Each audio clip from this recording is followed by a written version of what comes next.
So the pro-life organization Live Action recently just released an expose on Planned Parenthood and their role in the transitioning of minor children. Most of us know already that Planned Parenthood is the single biggest provider of services like abortions and prescription of birth control to young women in the United States.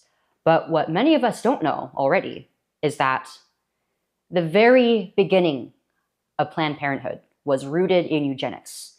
The founder, Margaret Sanger, was a prominent eugenicist who sought to eradicate certain groups of the population, such as those who were Black, those who came from impoverished communities, and those who were disabled. And in the last decade, Planned Parenthood recently has begun to capitalize on another vulnerable group of people, those who struggle with their sense of their sex.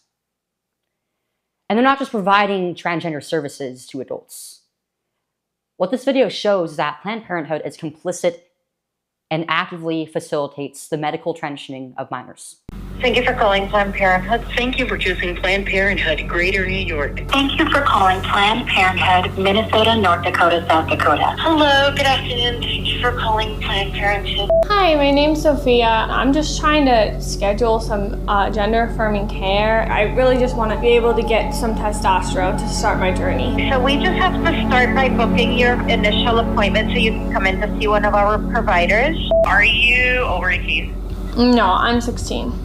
You're good to be seen here then, 16 and older. Okay, good. You're okay to do it for minors? Yes, you can legally get hormones under 18. How old are you? 16. I know my mom has to come in with me. And does she have to be in there the whole time? Like, how does that work? Because I don't know if I'm comfortable with that. At some point in the appointment, maybe she doesn't have to be in the examining room with you. You said I could do it virtually? Yeah, you can do it virtually. So that is not unique to Planned Parenthood.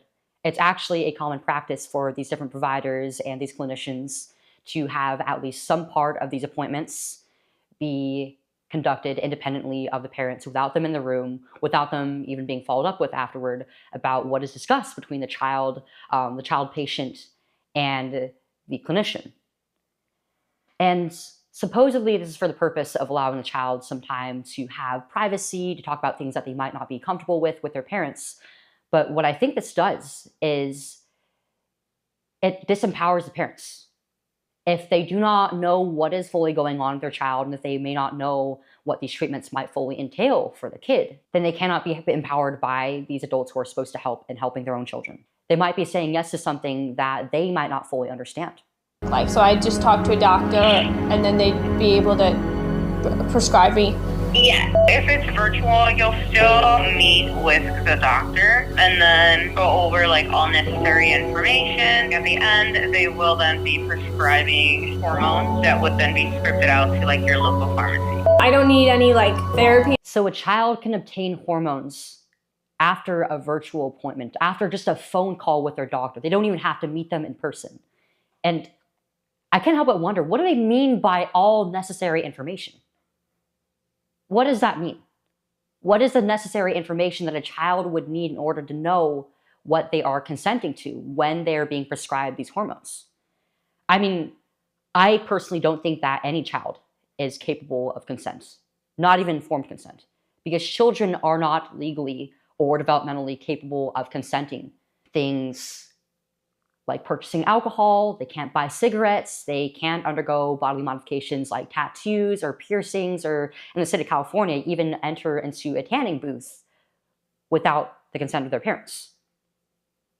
And yet, we are allowing children to enter into a lifelong lifestyle that is dependent on medication. But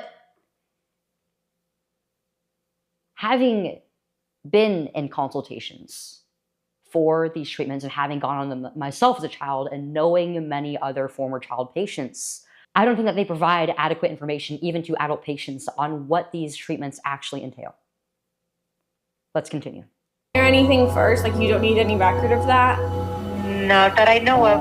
I don't need any sort of like records of having gone to therapy or anything like that, right? Yeah, so unless you have TRICARE insurance, it would not be required. There's nothing that I need before, right? Like, I don't need to like have records and meeting with a therapist or anything, right? Because my parents definitely aren't gonna let me do that.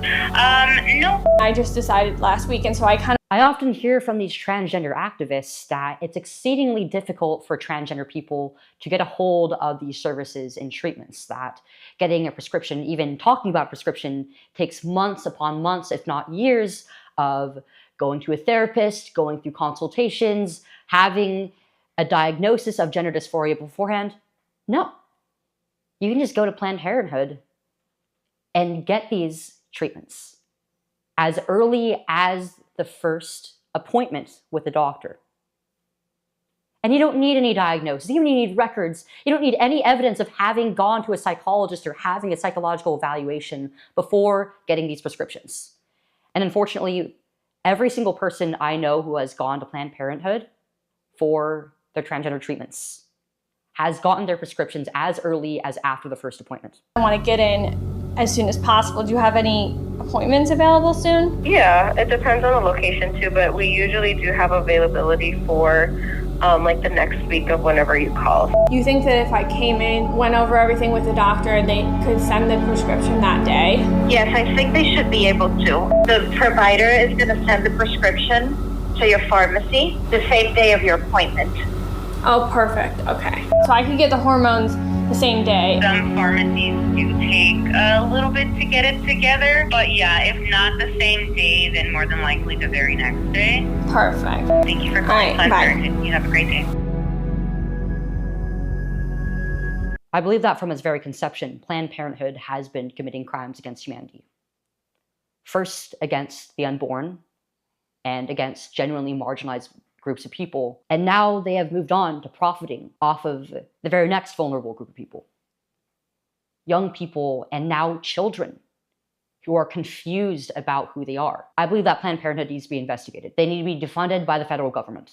Our taxpayer money has no business going into taking the lives not only of unborn children, but also permanently ruining the lives of children who are older and just starting to enter puberty, which is a very tumultuous time in our lives.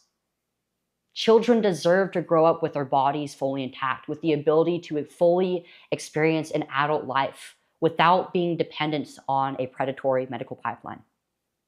I'm hoping that this video is going to go far and wide, that more people will know about the crimes that Planned Parenthood is committing against our children, against our youth. But it also is going to create an opening for those who have been harmed as children in different ways to be able to come forward with their own experiences. I'm grateful to Live Action not only for their advocacy work on the pro-life movement, but also for their work in this video that is exposing Planned Parenthood and their role and their agenda in the gender medical industrial complex.